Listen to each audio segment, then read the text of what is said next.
Let me tell you about the night I realized I wasn't wanted. I was 6 years old.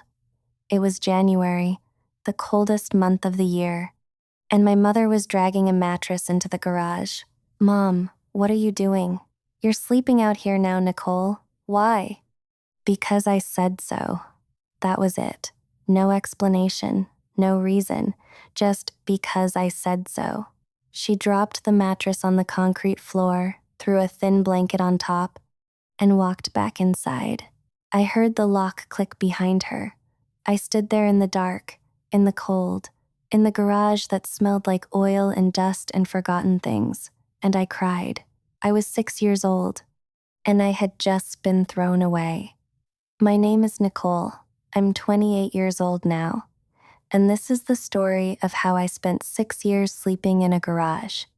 While my mother spent our money on a family I didn't know existed. Subscribe if you want to hear how this ends, comment your country and the time, and type garage if this story makes you angry. Let me tell you about my life before the garage.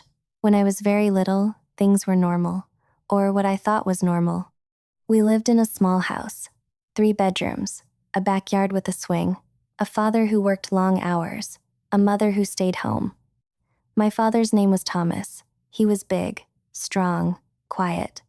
He worked construction, left early, came home late. But when he was home, he was mine. He'd put me on his shoulders, call me his little princess, read me stories before bed, tuck me in tight. "Good night, Nikki. Daddy loves you." "I love you too, Daddy." Those were the good days, the safe days. The days before everything went wrong. When I was 5, something happened. I didn't understand it then. My father was gone one day. Just gone. "Where's Daddy?" My mother's face went hard, cold, like a door slamming shut. "He's not coming back for a while." "Why?" "Because he did something bad." "What did he do?" "Stop asking questions, Nichole." I found out later, years later. My father had gotten into a fight at a bar, protecting someone, a woman being harassed. He hit the wrong guy. The guy fell, hit his head, died. It wasn't murder, it was an accident, but the courts called it manslaughter. And my father got 7 years. 7 years. I was 5 when he left. I would be 12 when he came back. If he came back, if he survived. And in those 7 years, my mother became someone else. Someone I didn't recognize. Someone who looked at me like I was a burden, a problem, a thing to be put away.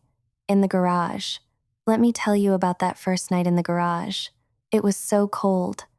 The concrete floor sucked the heat from the mattress. The thin blanket wasn't enough. I could see my breath in the air, little white clouds of fear. I knocked on the door, cried, begged. "Mommy, please. I'm cold. Please let me in." Nothing. Silence. She didn't come. I cried myself to sleep that night, curled up in a ball, trying to keep warm, trying to understand what I did wrong. What did I do wrong? I asked myself that question every night for 6 years, and I never found an answer, because there wasn't one. I didn't do anything wrong. I was just a child, her child, and she threw me away. The next morning, she opened the door, handed me a bowl of cereal, cold cereal. "No milk. Eat. Then go to school. Can I come inside?" "No." "Why?" "The house is too small now. There's no room for you." No room. For me, in a 3-bedroom house, with 2 people. I was 6. I believed her. I thought maybe the house had shrunk. Maybe there really was no room. Maybe this was just temporary. It wasn't temporary. It was 6 years. Let me tell you about living in the garage. I made it my home. What choice did I have? I was 6 years old. I couldn't run away. I couldn't call for help. I didn't know help existed. I arranged my mattress in the corner, away from the door where the cold air came in. I found old blankets and boxes, wrapped myself in them like a cocoon. I had no pillow, so I used my backpack, stuffed with clothes. It was lumpy, uncomfortable, but it was mine. I had no lamp, so I used a flashlight, the kind with the crank. I'd turn it until my arm was sore, just to have light for a few minutes, to read, to feel less alone. I found books in the garage. Old boxes my father had left behind, history books, adventure novels, a whole set of encyclopedias. I read them all, cover to cover, multiple times. Books became my escape, my friends, my family, the only family I had left. I wasn't allowed in the house. Not really. I could use the bathroom in the morning, quickly, in and out. I could grab food from the kitchen, whatever scraps my mother left for me, usually leftovers, usually cold. I showered once a week. On Sundays, when my mother went to church, I'd sneak in, shower fast, get out before she came back. School was my sanctuary, the one place I was warm, safe, fed. The cafeteria served hot lunch, real food. Sometimes I'd take extra bread, hide it in my pockets, save it for dinner. My teachers noticed I was dirty sometimes, tired always, quiet, too quiet for a child my age. "Nichole, is everything okay at home?" I'd nod, smile, lie, everything's fine, because what would I say? My mom makes me sleep in the garage? They wouldn't believe me. And even if they did, where would I go? My father was in prison. I had no other family, no aunts, no uncles, no grandparents, just my mother, the mother who didn't want me. Let me tell you about my mother, Mary. She wasn't always cold. I have memories, faint ones, from before my father went away. Memories of her laughing, singing, holding me close. My beautiful girl, my precious Nichole. But after he left, she changed. Like someone flipped a switch. The warmth disappeared. The love evaporated, and something else took its place. Something bitter, something resentful. She blamed me. I realized that later. She blamed me for my father's absence, as if I had somehow caused it, as if a 5-year-old girl was responsible for a bar fight she wasn't even there for. Or maybe she just didn't love me. Maybe she never did.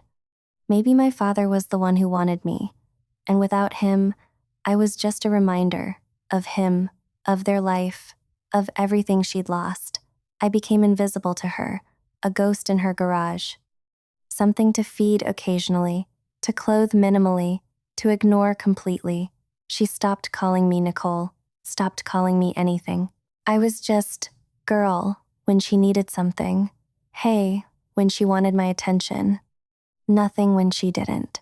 For 6 years. Let me tell you about the visitors.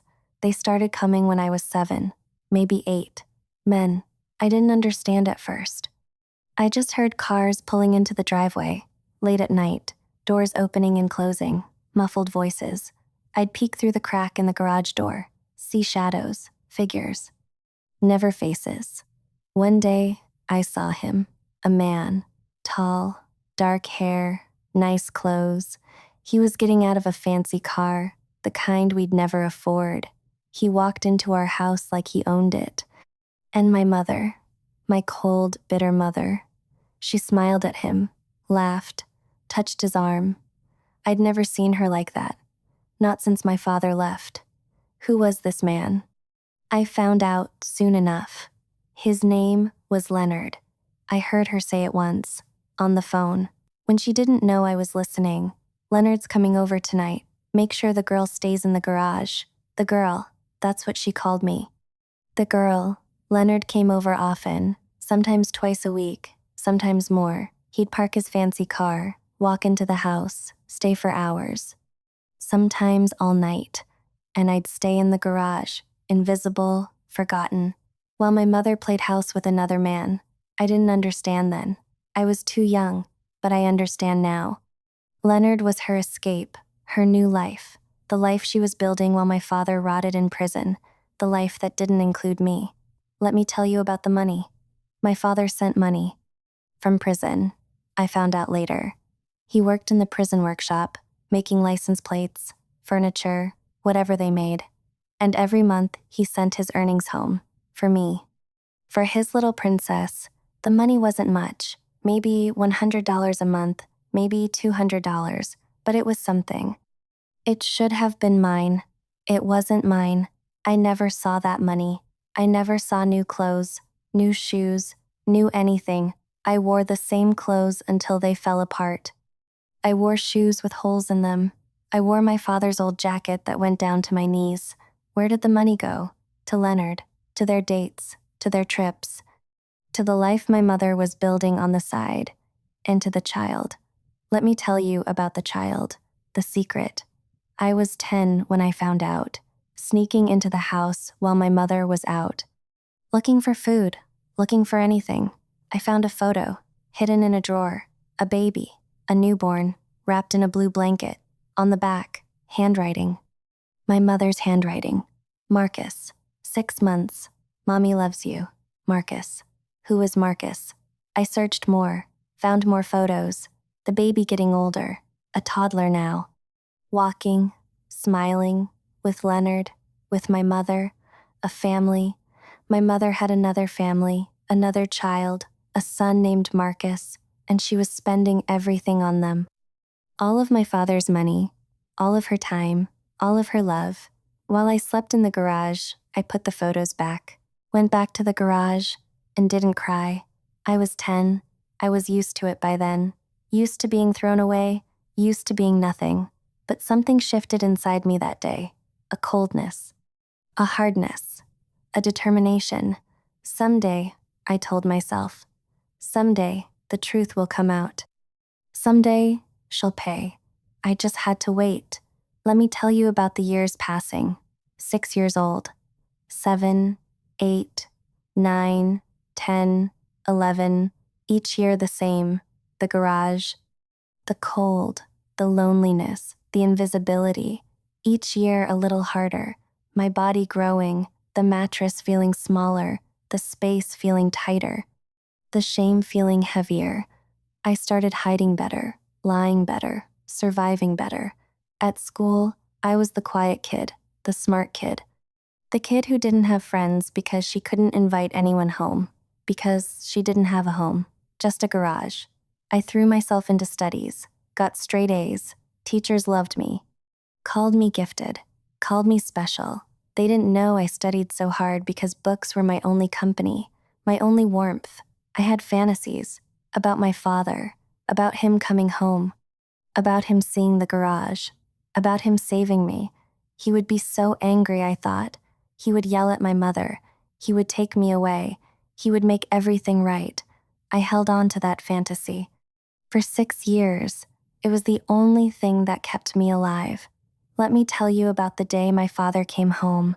I was 12 years old, 6 years in the garage, 6 years of waiting.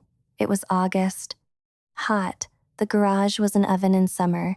I'd sleep with the door cracked open, just enough for air, not enough for my mother to notice. I didn't know he was coming. Nobody told me. Nobody told me anything. I was walking home from school, summer school. I was taking extra classes because school was better than home, because anywhere was better than home. And there was a man standing on our porch, looking at the house like he'd never seen it before. He was thinner than I remembered, older, gray in his hair now, lines on his face, but I knew him. I'd know him anywhere. Daddy? He turned, saw me, and his face. His face broke into something I hadn't seen in 6 years. Love, pure love. Nikki? I ran, flew into his arms, and he held me, so tight, so warm. The first real hug I'd had in 6 years. My little princess, you're so big now, you're beautiful. I was crying, he was crying. We were both crying. I missed you, Daddy. I missed you too, baby. Every single day, we stood there, on the porch, holding each other, for what felt like hours. And then he asked the question, "Where's your mother?" And everything changed. Let me tell you about the confrontation. My mother came home an hour later. She didn't know he was being released early. Good behavior. Time served. She didn't know he was coming. She pulled into the driveway, saw him on the porch, and froze. Thomas, Mary, her face. I'll never forget her face. Fear, guilt, panic. All at once. You're home early. Got out last month. Wanted to surprise you. Surprise Nikki. She looked at me, at him, at the house, calculating, Always calculating. That's wonderful. Let me just, let me go inside and I already went inside, Mary. She stopped. I looked for Nikki's room. Wanted to see where my daughter's been sleeping for 6 years. Silence. There are 3 bedrooms, Mary. One is ours. One is an office now. One is empty. Storage. Where does Nikki sleep? She didn't answer. Where does my daughter sleep, Mary? I didn't say anything. I didn't have to. He could see it on my face. The shame. The fear. The truth I couldn't hide anymore. Show me. Thomas, let me explain. Show me. He never yelled. My father never yelled. But that day, his voice shook the windows. My mother walked slowly to the garage, opened the door, and my father saw it. The mattress, stained, worn, thin, the blankets, old, moth-eaten, barely enough, the boxes I used as furniture, the flashlight, the books, the backpack pillow, 6 years of survival, in a space meant for cars. My father didn't speak for a long time. He just stood there, looking, taking it in, and then he turned to my mother, and his eyes were death.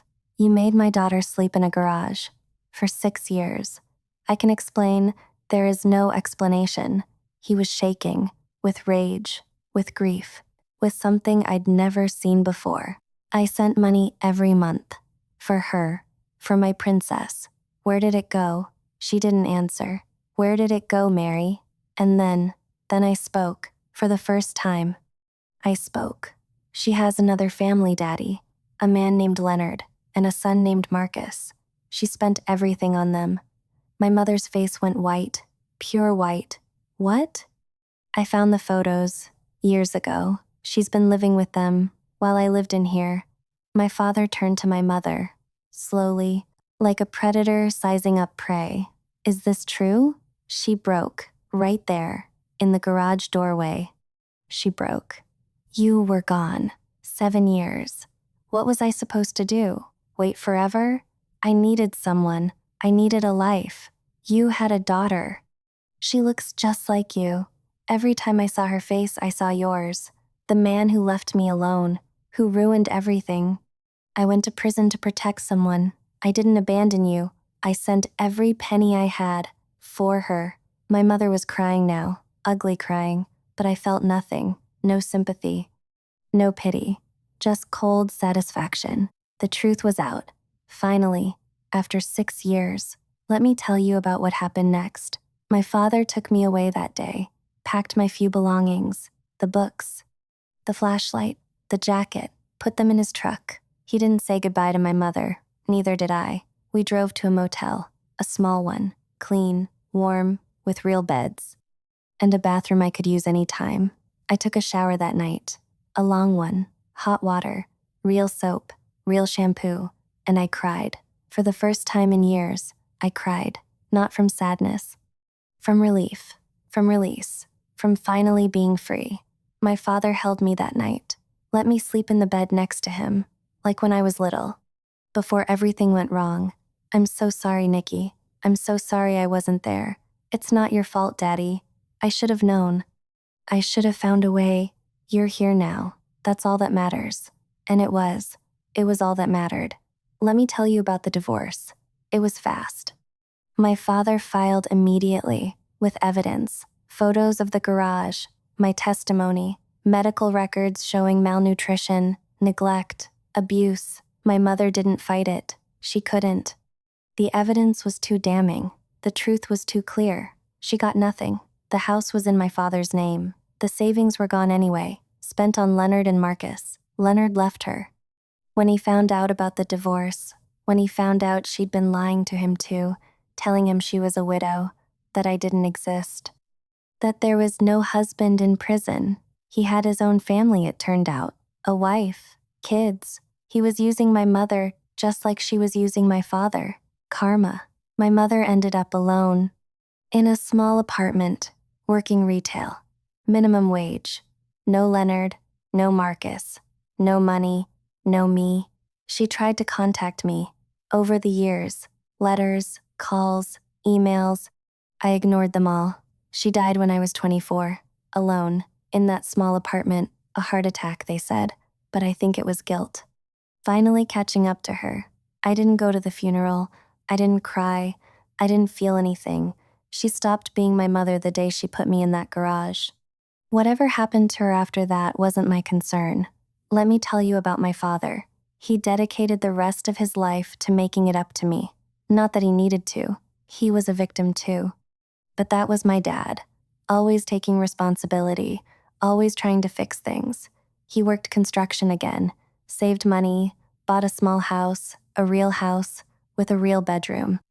For me, I had a bed, a real bed, with pillows and blankets and sheets that smelled like laundry detergent. I had a closet with clothes, new clothes, clothes that fit. I had a desk for studying, a lamp, a real lamp, not a flashlight. I had everything I'd been missing for 6 years, but most importantly, I had him, my father, my protector, my family. We ate dinner together every night, talked about our days, watched movies on weekends, went fishing in the summer, normal things, family things, things I'd only read about in books. He encouraged me to go to college, paid for it, every penny, said I deserved it, said I was the smartest person he knew. I graduated with honors, got a job, a good job, started building my own life. He walked me down the aisle when I got married, cried harder than anyone, held my hand and said he was proud. You survived, Nikki. You're a survivor. He died 2 years ago, cancer. It was quick, peaceful. I was holding his hand. I love you, princess. I love you too, Daddy. Those were his last words. The same words from my childhood, from before everything went wrong. I miss him every day, but I know he's at peace. He fixed what he could. He loved me with everything he had. That's all a father can do. Let me tell you about where I am now. I'm 28 years old, married, happy, healing. I have a house, a real house, with a garage that holds cars. Not children. I have a husband who knows my story, who loves me anyway, who holds me when the nightmares come. I have a therapist, Dr. Williams. I see her every week. We work through the trauma, layer by layer, year by year. I still struggle sometimes, with trust, with attachment, with feeling worthy of love. I still have nightmares about the cold, the dark, the concrete floor. I still flinch when someone locks a door, when someone raises their voice, when someone says, because I said so. But I'm healing, slowly, surely, and I know something now that I didn't know then. When I was 6, when I was 10, when I was 12, I know that it wasn't my fault. None of it was my fault. I didn't deserve the garage. I didn't deserve the neglect. I didn't deserve to be thrown away. I was a child, an innocent child, who needed love and protection. I got neither, from the person who was supposed to give me both, but I survived. I survived 6 years of hell, and I came out the other side, stronger, wiser, more compassionate. I work with foster kids now, volunteer at a shelter, help children who've been through what I went through, because I know what it feels like to be unwanted, to be invisible, to be a burden, and I know what it feels like to be saved, to be seen, to be loved. My father saved me when I was 12, when he came home from prison and saw the truth. Now I try to save others, the ones who are still waiting, still hoping, still surviving. It's the least I can do, with the life I was given, with the second chance I got. If you're watching this tonight, I want you to know something. If you're in a garage, literally or figuratively, if you're invisible, unwanted, thrown away, it's not your fault. Say it with me. It's not your fault, and it won't last forever. Nothing does. Someone will come. Someone will see you. Someone will save you, or you'll save yourself, which is even better. You'll survive this, whatever it is. You'll survive. I did. And so will you. Type survivor if you've made it through something. Type garage if this story made you angry. Type saved if someone rescued you when you needed it most. Subscribe if you want more stories like this. Share with someone who needs to know they're not alone. And remember, the garage is not forever, the cold is not forever, the darkness is not forever. But you are. Your strength is. Your worth is. Forever. Good night, and stay warm tonight. You deserve it. Let me tell you more about the garage. The details I haven't shared, the small things that broke me piece by piece. The garage had no heating. In winter, the temperature dropped below freezing. I could see ice forming on the inside of the walls. My breath was clouds of white. My fingers went numb. My toes ached. I learned to sleep in all my clothes, every layer I had, socks on my hands, a hat on my head, curled into the smallest ball I could manage. Some nights I thought I would die, just freeze to death in my sleep, and sometimes I was okay with that, because at least I wouldn't be cold anymore. The garage had no cooling either. In summer, it was an oven, the heat trapped inside, no air circulation, no windows that opened. Just metal walls, absorbing the sun all day and radiating it all night. I'd wake up soaked in sweat, dehydrated, dizzy. I'd drink water from the garden hose outside, the only water I had access to. One summer I got heat stroke, passed out on the mattress, woke up hours later, disoriented, sick. No one came to check on me. No one even noticed. The garage had bugs, spiders mostly, but also ants, cockroaches sometimes. I learned to shake out my blankets before sleeping, learned to check my shoes before putting them on, learned to ignore the things crawling on me at night. I was bitten constantly. Mosquitoes in summer, spiders year-round. I had marks all over my arms, my legs. Teachers saw them sometimes, asked about them. Allergies, I'd say. Sensitive skin. They believed me. Why wouldn't they? The garage had no toilet. I had to hold it all night. Every night. Until morning when I was allowed in the house briefly.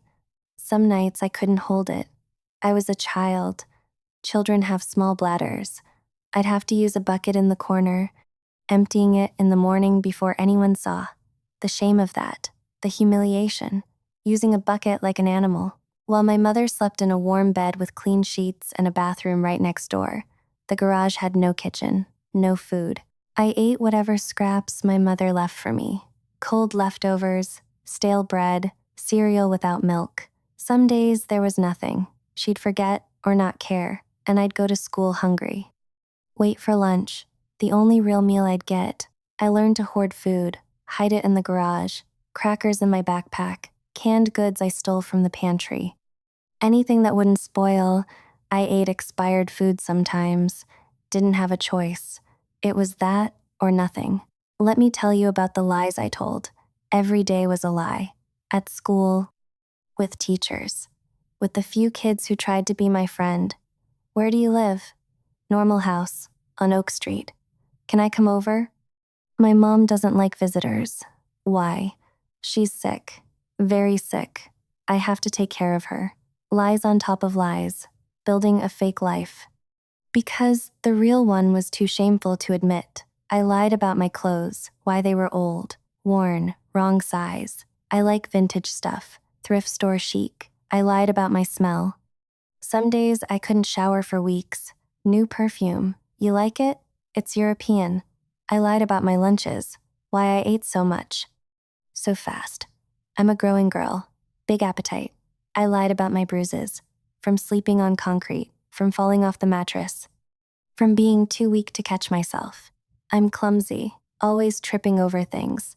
I lied about my mother, why she never came to parent nights, school plays, conferences. She works nights, very important job, can't get time off. I lied about my father, where he was, why he wasn't around. He's traveling, for business, very successful. I couldn't say he was in prison, couldn't say he left when I was 5.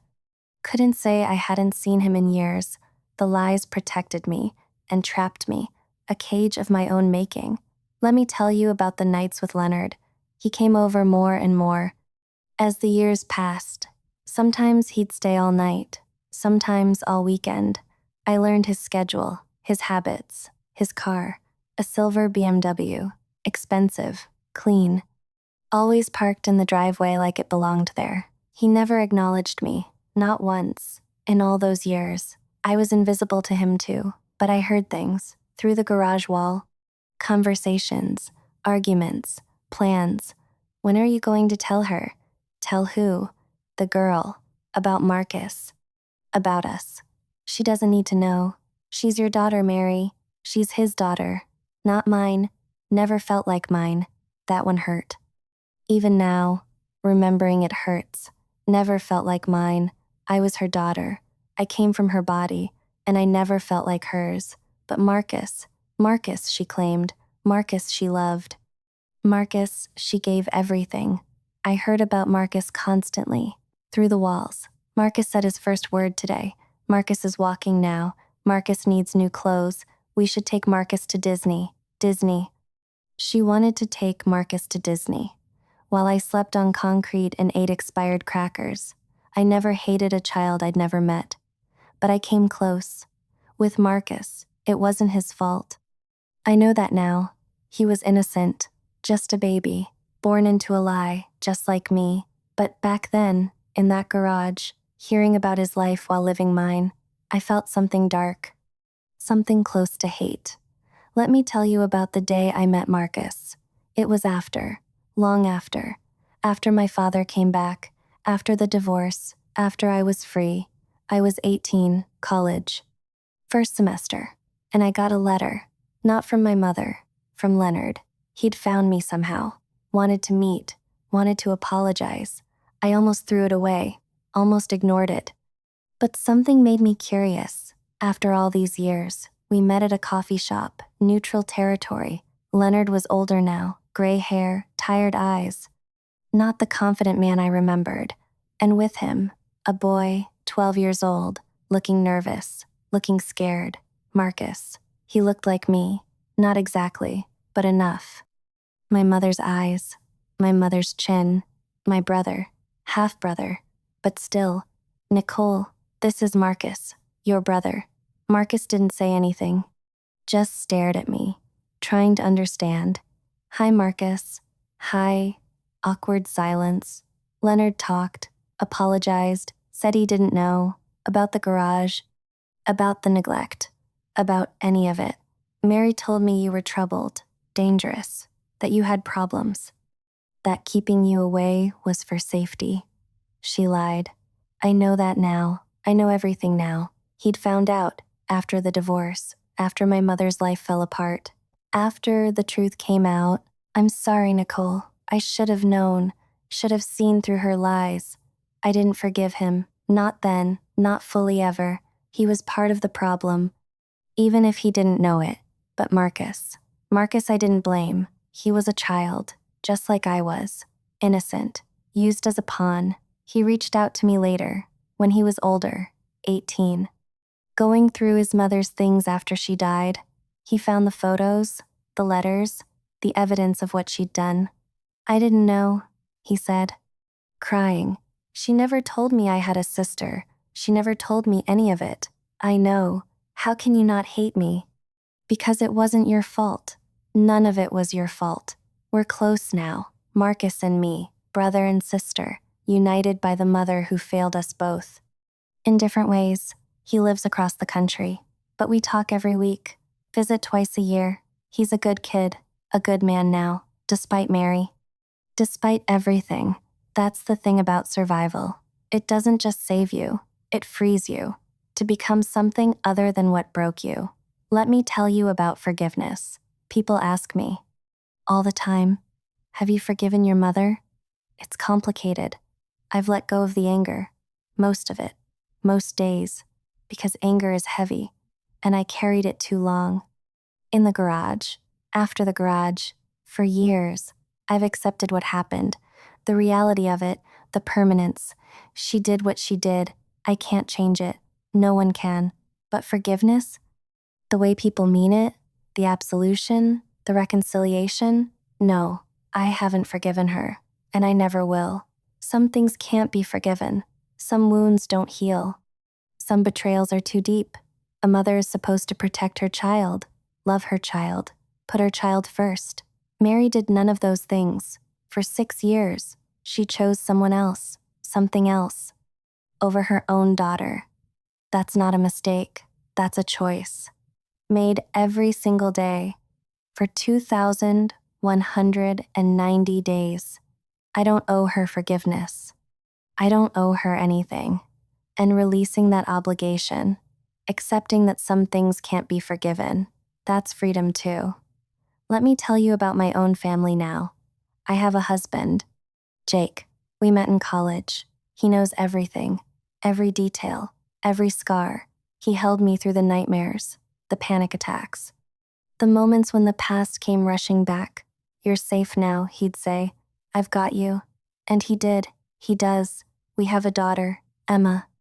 She's 4 years old, perfect, innocent, loved. I look at her sometimes, and I can't understand how my mother did what she did. How do you look at your child, your baby, and feel nothing? How do you choose someone else over them? I would die for Emma, kill for Emma, sleep in 1,000 garages for Emma. She'll never know what that means, God willing. She'll never know what it feels like to be thrown away, because I'll never let that happen. Never. As long as I breathe. Let me tell you about breaking the cycle. That's what Dr. Williams calls it, breaking the cycle, making sure the trauma stops with me. I do things intentionally, consciously, things my mother never did. I tell Emma I love her, every day, multiple times, until she's sick of hearing it. I hold her, hug her, touch her, physical affection that I never received. I'm present, at every bedtime, every morning, every moment I can be. I never lock doors against her, never exclude her, never make her feel unwanted. And if I ever feel the darkness, the irritation, the frustration that comes with parenting, I stop, breathe, remember. Remember the garage, remember the cold, remember what happens when a mother gives up. And I don't give up, ever. That's breaking the cycle, being intentional about love when love wasn't modeled for you. It's hard, sometimes, but it's worth it. Every hug Emma gives me, every I love you, Mommy, every smile, it's worth it. Let me tell you one final thing. Last year, I went back to the house, the old house, the one with the garage. It's been sold twice since we left. Different owners now, different family. I parked outside, just sat there, looking at the garage door. It's been painted. New color, but it's the same door, the same walls, the same space where I spent 6 years of my life. I thought I'd feel something, anger, sadness, fear, but I felt nothing. Just peace. Because that garage doesn't own me anymore. That house doesn't define me. That past doesn't control me. I survived it. I escaped it. I built a life beyond it. And now it's just a building. Wood and metal and concrete, nothing more. The power it had over me is gone. I took it back, piece by piece, year by year. That's what healing looks like.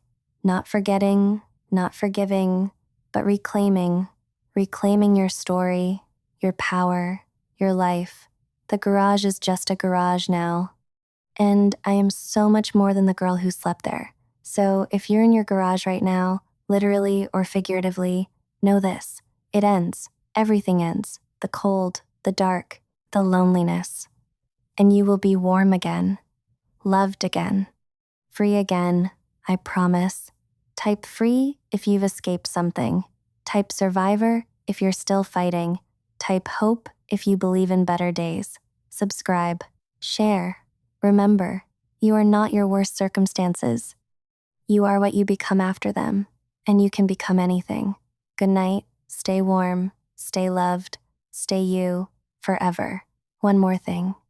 Before I really go, I want to talk to the parents listening tonight. If you're struggling with your child, with parenthood, with life, ask for help, please. Ask for help. Don't take it out on your kids. They didn't ask to be born. They're innocent. They depend on you. If you feel yourself slipping, if you feel the resentment building, if you feel the love fading, stop, get help, talk to someone before it's too late. Children remember everything, every cold night, every harsh word, every locked door. They carry it forever, into adulthood, into their own families, into their own parenting. Don't be the wound they spend their whole lives healing from. Be the safety they remember, the warmth they return to, the love they pass on. That's your job. Your only job. Protect them, love them, keep them warm, not in the garage, never in the garage. And to the kids listening tonight, if someone is hurting you, neglecting you, making you feel invisible, tell someone, anyone, a teacher, a neighbor, a friend's parent. You are not a burden. You are not a problem. You are a child who deserves love, and there are people who will help you, people who will believe you, people who will save you. You just have to speak. One word, one truth, one cry for help. I wish I had spoken sooner. I wish I had told someone, a teacher, a counselor, anyone, but I was scared, ashamed, convinced that no one would believe me. Don't make my mistake. Speak, shout, scream if you have to. Your voice matters. Your life matters. You matter more than you know. This is Nichole, signing off from a warm house, with a loving family, with a life I built from nothing. If I can do it, so can you. Good night. And remember, the garage is temporary, but you are permanent. You will survive. You will escape. You will thrive. I believe in you. Even if no one else does, I believe in you.